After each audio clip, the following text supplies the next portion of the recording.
Welcome to today's Lunch and Learn session, where we bring together allied health experts to explore important topics for multidisciplinary care teams. I'm excited to introduce our special guest, Dr. Elizabeth Webb, a physiotherapist and research fellow at the Australian National University. Dr. Webb specializes in the complex interplay between cellulitis and lymphedema, two conditions that significantly impact patients' lives but often don't receive enough attention. Her notable research includes a randomized controlled trial demonstrating that compression therapy can reduce the recurrence of cellulitis in patients with chronic leg swelling by 77%. Now, this study was published in the New England Journal of Medicine and has influenced clinical guidelines globally, and it's being implemented in medical practices worldwide. In October 2024, she was awarded a research grant by the Australasian Lymphology Association, or the ALA, for her ongoing work in lymphedema. Now, today we'll delve into her research, practical management strategies, and how her findings can transform care practices. My name is Sheila, and I'm the Allied Health Engagement Officer at Capital Health Network. Get ready for an insightful discussion. Hello, Dr. Webb. Can you tell us more about your background? I've spent a bit over 10 years working as a lymphedema therapist in Canberra Health Services, where we managed a really big range of patients, worked into outreach clinics in the community, as well as into palliative care, which sees a lot of patients with lymphedema. And I guess that's where my passion for research started, because we saw so many patients that had all these complex problems. And one of the big problems for a lot of patients with lymphedema or chronic edema is them experiencing cellulitis. And that's sort of how I developed my interest in the area. Can you tell us about the pathophysiology of chronic edema and cellulitis? Chronic edema and lymphedema are terms used interchangeably. So they're basically chronic swelling, generally of a limb, an arm or a leg, but really that swelling could be anywhere in the body, like the head and the neck or the trunk. Some women get breast edema following breast cancer treatment. And it's basically caused by an imbalance between lymphatic drainage and capillary filtration. So any condition that increases your capillary filtration causes more fluid to move into the area. And then conversely, any condition that limits lymphatic drainage can cause edema. And so there's a whole range of conditions that can cause swelling. Cancer treatment is the most common one, and what people commonly think lymphedema is a result of. When you have cancer treatment, you might have lymph nodes removed, which damage the lymphatic system, or you might have radiation therapy, which damages the lymphatic system, and that can impair the lymphatic system and cause chronic swelling. But there are a lot of other really common causes, such as trauma, which could be sort of from a motor vehicle accident or from a surgery, such as a total knee replacement. There's infection, obesity, chronic venous disease, heart failure, older age in general. All those things can cause edema, and actually poor mobility is a really common one as well. And so, in fact, within our lymphedema service, probably about half the patients we saw had swelling that wasn't related to cancer, but often related to a range of conditions, multiple conditions that all either impaired their lymphatic system or increased capillary drainage and led to swelling. And so chronic edema is sort of more of an umbrella term that talks about swelling of any cause.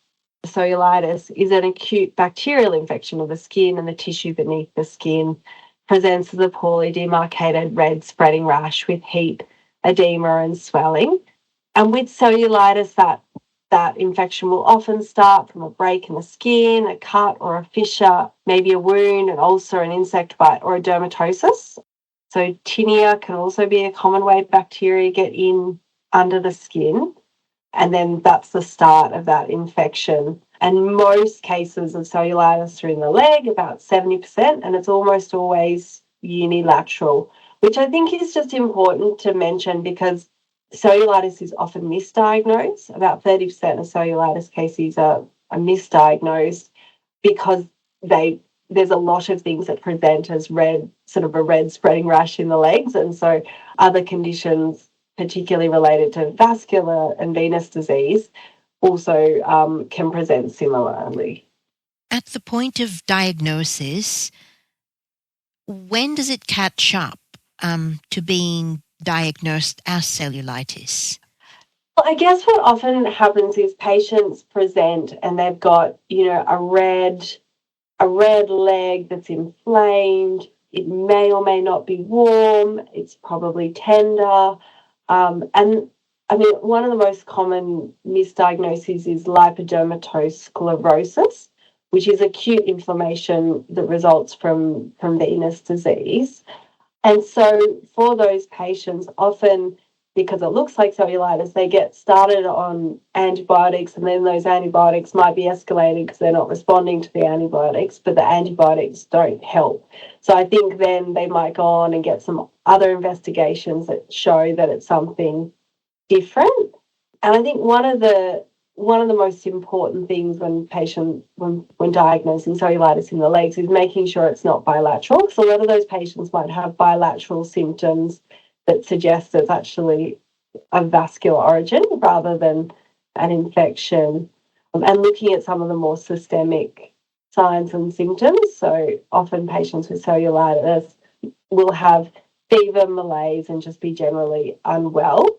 But in saying that, it is tricky because not all patients with cellulitis will have those systemic symptoms. I think, there's some of the reasons that it is commonly misdiagnosed. It's a tricky diagnosis, and it's a clinical diagnosis. So there's no specific biomarkers and things or blood tests that will say, yes, that person has cellulitis. Thinking about the different bacterial strains that cause cellulitis, are there differences in treatment? Probably not a lot necessarily. So cellulitis is commonly caused by a couple of bacterial strains, so Staphylococcus aureus or Streptococcus pyogenes group A strep. And depending on which bacterial strain is causing the infection, it can present a little bit differently. But treatment is similar. And so antibiotics that target both those strains of bacteria are normally used. And how the condition presents may be a little bit different depending on the strain, but treatment is quite similar. I see. Now, what are the most significant risk factors for developing cellulitis in patients with chronic edema? So I might just quickly, I'll sort of start by saying what are the risk factors for cellulitis. So cellulitis often arises on the back of risk factors. And so anything that impairs skin quality, that causes breaks in the skin, can increase the risk of cellulitis. So having things like tinea between the toes, having dermatoses on the skin, things that will allow bacteria to get in, increase risk. And then chronic edema in itself is also a risk factor. So more generally, sorry, I'm just going backwards a bit and thinking about this question a bit better, but conditions that impair skin quality, impair vasculature, or impair immune function will predispose individuals to cellulitis. So the skin provides like a physical barrier that prevents invasion of pathogens. The immune system defends against and clears pathogens, and intact vasculature is required to maintain skin integrity and support the immune system by maintaining homeostasis. And so any conditions that impair those will increase risk. And so you can sort of then look at risk factors sort of locally or more systemically. So your more systemic risk factors are things like obesity, and also older age is thought to be a risk factor, and those conditions both can have an impact on vasculature. Obesity can impact sort of venous return and things like that. And so those conditions at a more systemic level are thought to increase risk. But then locally, you've got things like toe web infection, being tinea, or skin barrier disruption will also increase risk. And then chronic edema is probably thought to be the main or the largest risk factor. And when we actually look at the numbers, we see that of patients with cellulitis, those that have had recurrent infections, almost 70% will have concurrent edema, And of patients having a first initial infection, around 60% will have concurrent edema. And then conversely, when we look at patients with chronic edema, we've found that there's a lifetime prevalence of cellulitis of about 38%, which is really very high. And 16% of those patients will have had an infection within the past year. So there's a very sort of strong relationship between those two factors, and they form a bit of a vicious cycle. So having edema in the first place, which has an impact on immune function, increases your risk of getting the infection. But the cellulitis infection itself damages those lymphatic vessels, which then worsens the edema, which then increases the risk further infection. And so you get that cycle going round and round. That is definitely a vicious cycle, which I suppose leads us now to prevention and mitigation strategies. Again, I'll probably do chronic edema first and cellulitis. So managing chronic edema, managing swelling, the mainstay treatment, the cornerstone, is compression therapy, because it improves your lymphatic and your venous return and gets fluid out of a limb. And there's a very, very good evidence base for how effective that is in controlling leg volume or limb volume and minimising limb volume.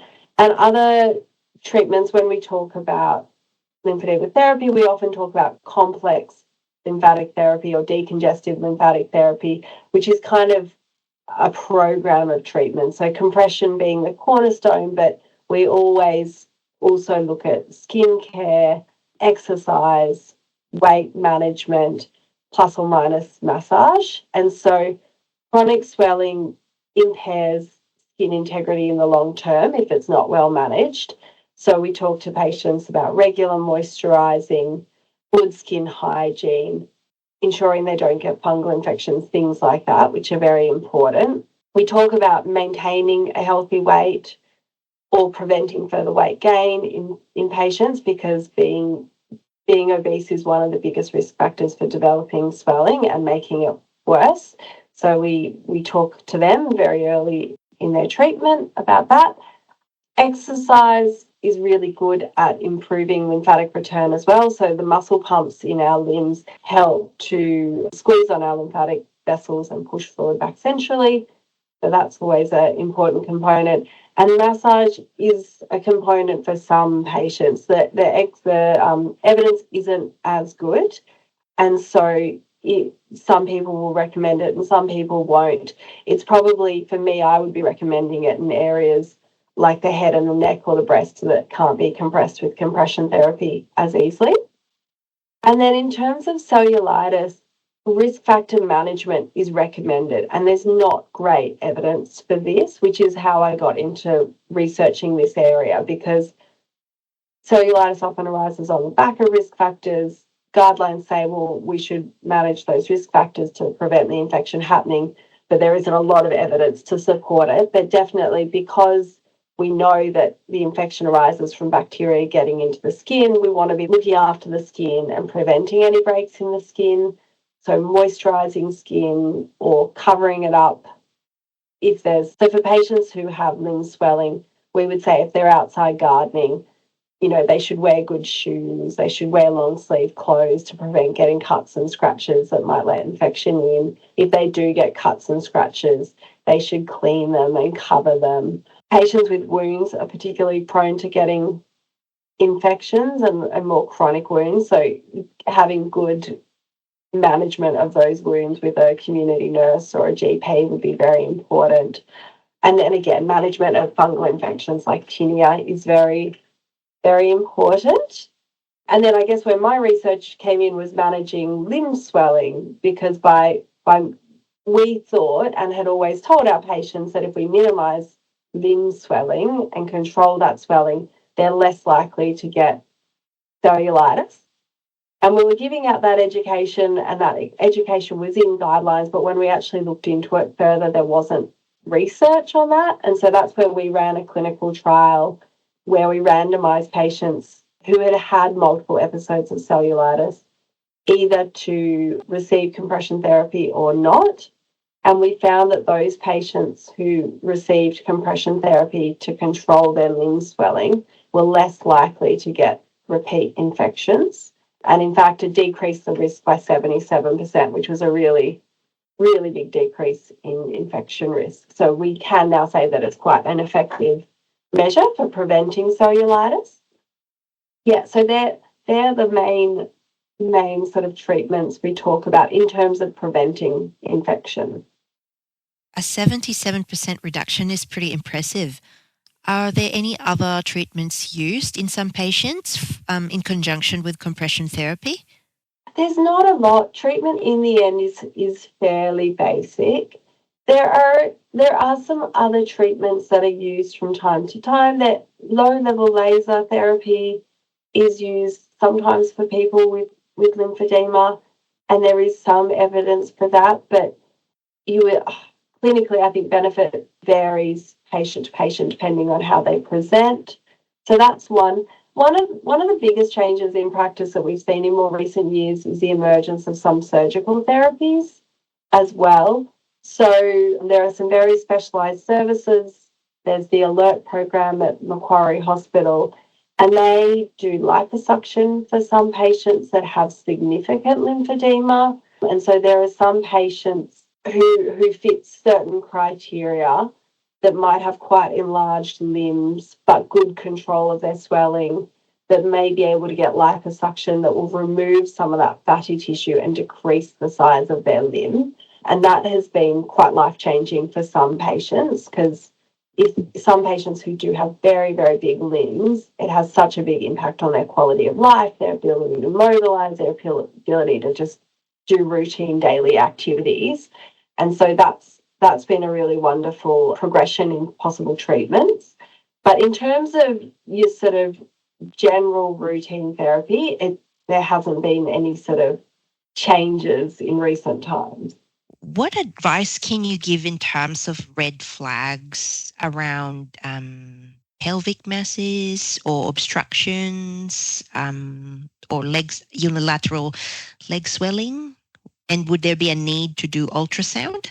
I mean, when we see patients with swelling, if they have a history of cancer at any point, and then we see a sudden change, that to us is a red flag. So if they haven't had swelling and then they suddenly develop swelling, and I should say this is probably down the track, if they've just had cancer therapy and they suddenly develop swelling, we would think it's related to that recent cancer treatment and damage to their lymphatic system. But down the track, if they suddenly develop swelling at any point in time, it warrants further investigation. We would still manage the swelling, but we would make sure that there's investigation to see has there, is there any cancer that's come back or any new cancer that's causing that swelling. And if a patient also presented to us with swelling of unknown cause without really clear factors contributing, so they're sort of, didn't have heart failure or obesity, sort of a background of trauma to the limb or something that's likely to have caused the swelling, we'd be getting that investigated pretty quickly to see if cancer could be a cause, because obviously cancer can obstruct the lymphatics, which causes swelling. And then in terms of DVT as well, that's something we're always looking for. So, if there's an acute increase in swelling and the limb may be sort of red and tender with increased warmth, we'd also be investigating that for DVT, which requires ultrasound for investigation. So we'd be sending those patients to their GP or potentially the emergency department, depending on the scenario, to get them investigated pretty quickly. How about varicose veins? What is the relationship between lymphedema and varicose veins? Chronic edema, which I think is an umbrella term used a bit interchangeably with lymphedema, is swelling of any cause.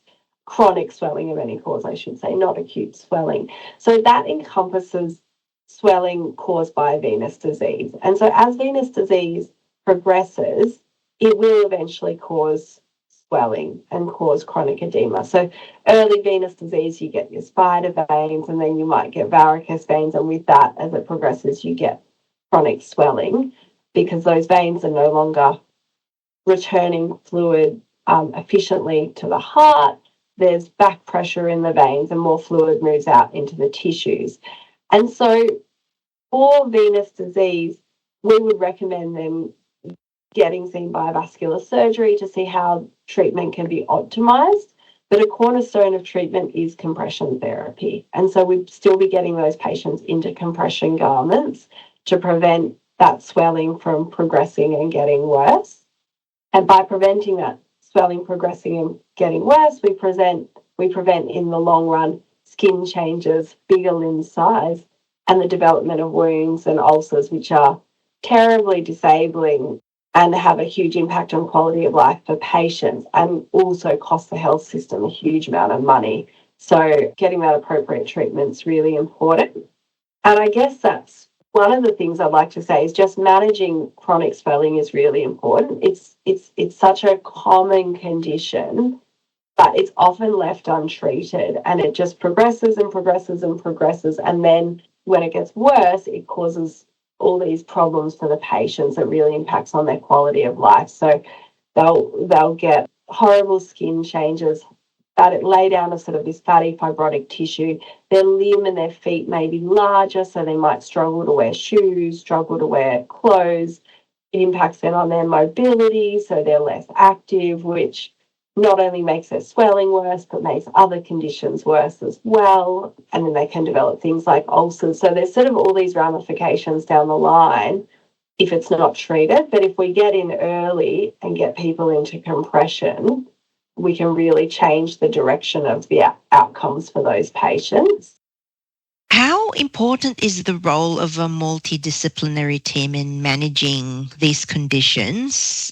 In terms of managing edema, that is done by different professionals depending on where you are in Australia. So nurses, physiotherapists and occupational therapists all specialising in lymphedema management, and clinics are often run by a variety of these professionals. But our lymphedema or chronic edema services will interact with a range of other services to optimise patient care. So, I mean, the GPs are always one of our main contact points.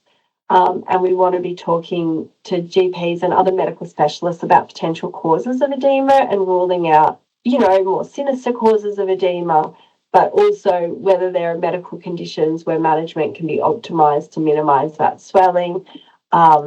So we have a lymphedema clinic where we have a vascular surgeon in Canberra, and she helps us to run a range of tests to ensure patients are diagnosed correctly and getting optimised care. But we also liaise often with GPs about medications. So there are a range of medications that can cause or worsen swelling. Things like calcium channel blockers, pregabalin or Lyrica, gabapentin, corticosteroids, NSAIDs, and Parkinson's medications can all contribute to edema. So sometimes those medications are essential and can't be changed, but sometimes changing the dosage or changing prescriptions to different medications can have a really big impact on patient swelling. So that's something that we talk to our medical colleagues about. We often send patients to podiatrists because really good foot care is very important in maintaining good skin quality to prevent bacteria getting in, preventing things like tinea. Our obesity management service we often work with for patients that have weight management issues. And for our patients with cancer, we do work very closely with various cancer nurses. So, there's a really big range of professional psychologists, exercise physiology that we would reach out to at appropriate times. And I think like many health conditions, lymphedema often arises in patients that have a whole range of comorbidities. So when I typically see a patient, they have a range of factors causing their swelling. So it's probably that they're not very mobile, they're obese, they might have had a total knee replacement, they might have venous disease. So it's really hard to say if there's any one factor that's causing their swelling. There's a whole range of factors. And so there's a whole range of health professionals that we would link with to optimise their treatment and care. But I think for a lot of these patients, just really engaging with them and giving them a lot of really important information has such a big impact. In terms of self-management and patient education, what are the key things to note? So for patients with chronic edema, they often don't really understand why they have swelling or what's causing it or how to manage it. So I think talking to these patients in depth about the range of factors that might be causing their swelling is really important. So that also helps talk about weight management sometimes, because it's very important for our patients to know that weight gain can worsen their swelling. It's really important for them to know that maintaining good skin quality is really important to prevent infection. And by telling them what's causing the swelling and how treatment can improve their condition, it helps with their commitment to treatment. So patients are often very resistant to compression or can be resistant to compression, but if they understand how important it is and what a big impact it can have and how we can work with them to make it work well, we usually get them really on board and committed. And so I think also sort of working with the patients to understand their life and their lifestyle helps us tailor therapy to them. And then when it comes to cellulitis, we find again and again patients don't really understand what cellulitis is or what their risk factors are for it. And patients with cellulitis often have really high anxiety about getting repeat infections. But on top of that high anxiety about repeat infections, they don't really understand what's causing their repeat infections. So we make sure with every single patient, they understand what the infection is, they understand what their risk factors are for it, they understand the signs and the symptoms of the infection and where to go, and that they should really seek treatment early, and then what treatment involves and how to manage those risk factors. So education's always huge with any health condition. And I think particularly with these two conditions, patients have a really poor understanding of what the condition is and what's causing it. So that's sort of where we start with a lot of them. What areas of research do you believe are most critical for advancing the understanding and treatment of both chronic edema and cellulitis? I mean, I think both areas are really, considering how common they are, there's not a lot of research in the field. I actually think both of them could really benefit with having some more prevalence data. So chronic edema, we've just had some first sort of prevalence work done internationally, which is showing that around 20, 25, 26, 27% of hospital inpatients will have swelling. About 50% of residential aged care patients will have chronic swelling. About 25% of people receiving aged care support in the home have swelling. So it's very, very common, but the prevalence data is always specific to locations, like within aged care or within a hospital system. So it'd be great to have some more data on just how common it is in the community. And that's the same for cellulitis, really. We know it's really common. We know it's sort of, I think it's like the third or fourth most common reason to visit an emergency department. It leads to sort of half of those patients being hospitalised. But we know that most patients that seek treatment for cellulitis have that treatment in the community, and we've got no data about how common it is in the community. And then I think there's a lot of potential for improving management of cellulitis through research that needs to be done. So we often talk about management of risk factors. There's no research on that. So I think there's a lot of work to be done in that space. I'm currently looking at improving management of cellulitis acutely with compression therapy. So my previous research, we looked at preventing further episodes of cellulitis with compression therapy. So we got patients that already had multiple episodes of cellulitis, and we provided them with compression therapy and found that it stopped them having more episodes. But we'd now like to have a little look at if we provide patients with compression therapy during an acute infection, does it help that infection to resolve faster, and does it prevent complications and prevent recurrence down the track? And the reason we sort of believe this might help is because swelling seems to be a bit of a driver of that acute infection. So patients with swelling will have often more severe infections and infections that last longer and are more likely to be hospitalised. And anecdotally, clinicians who provide compression therapy during acute infections find that they get that reduction in swelling, that reduction in redness, and a real reduction in pain, which a lot of people say, oh, if they've got cellulitis, they probably wouldn't tolerate compression therapy. But in fact, we actually find that it reduces pain in a lot of those patients, and there's some early research showing that. So that's an area I'm really keen to get stuck into. But I think there's a lot of space for research in this work, in this field. So I look forward to hopefully a career full of research on cellulitis and chronic edema, because there's lots to do. Thank you so much for sharing your knowledge and your work around these areas. If any clinicians would like to ask questions, how can they get in touch with you? Oh, they're very welcome to email me. So it's elizabeth.webb@anu.edu.au. You can look up, if you look up Elizabeth Webb, ANU, my email contact will come up. And it might even have my phone number on the website. So that would be a good way to get in touch. I always love talking to clinicians about this topic, so very welcome to get in touch with me. That's amazing. Well, thank you so much again for your time today, Lizzie, and we'll speak to you again soon. Thanks so much. Thank you for tuning in to our Lunch and Learn session, where allied health experts explore important topics for multidisciplinary care teams. We hope to see you at an upcoming webinar with Dr. Elizabeth Webb for an in-depth presentation on chronic edema and cellulitis. Stay tuned to Capital Health Network's newsletters to find out more.